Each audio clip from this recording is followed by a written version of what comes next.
वर्धमान ग्रुपच्या अध्यक्षांची 7 कोटींची फसवणूक करण्यात आली आहे। 5 राज्यातील 9 सायबर ठगांनी मालमत्ता जप्तीची नोटीस पाठवून 7 कोटींचा गंडा घातलाय।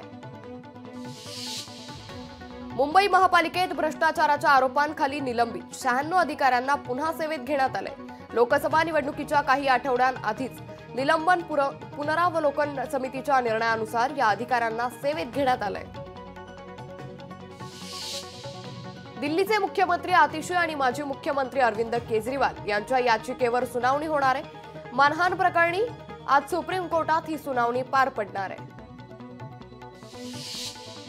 नवमहाबळेश्वर पर्यावरण तज्ञांनी आक्षेप घेतलाय। प्रकल्पामुळे पर्यावरण दृष्ट्या संवेदनशील गावांबाबतच्या अधिसूचनेचं उल्लंघन होत असल्याचा आरोप यावेळी करण्यात येतोय। पर्यावरण तज्ञांकडून प्रकल्प रद्द करण्याची मागणी केली जाते।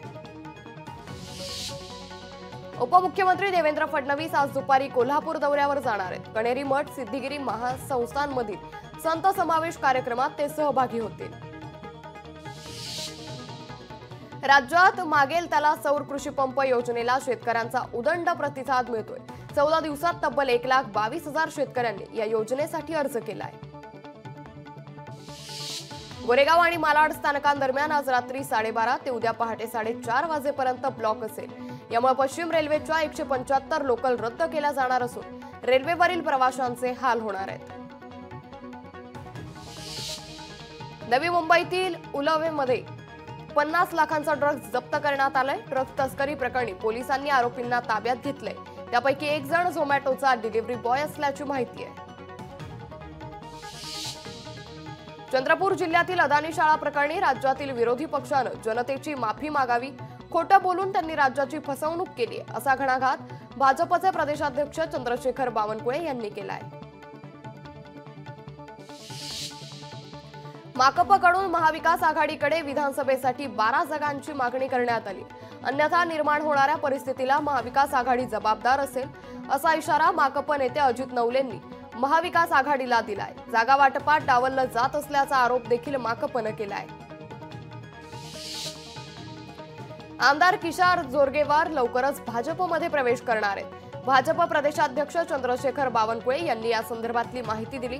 पक्षप्रवेश संदर्भात देवेंद्र फडणवीसांसोबत चर्चा झाली असल्याचं देखील बावनकुळे म्हणाले।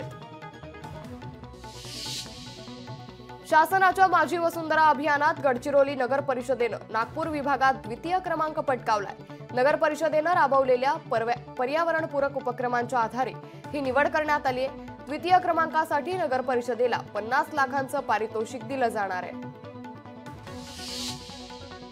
महिला गटांना त्यांचा व्यवसाय वाढवण्यासाठी ई रिक्षासह उत्पादित मालाला तालुका स्तरावर हक्काची जागा उपलब्ध करून देण्यात येते असं पालकमंत्री संजय राठोड यांनी सांगितलंय।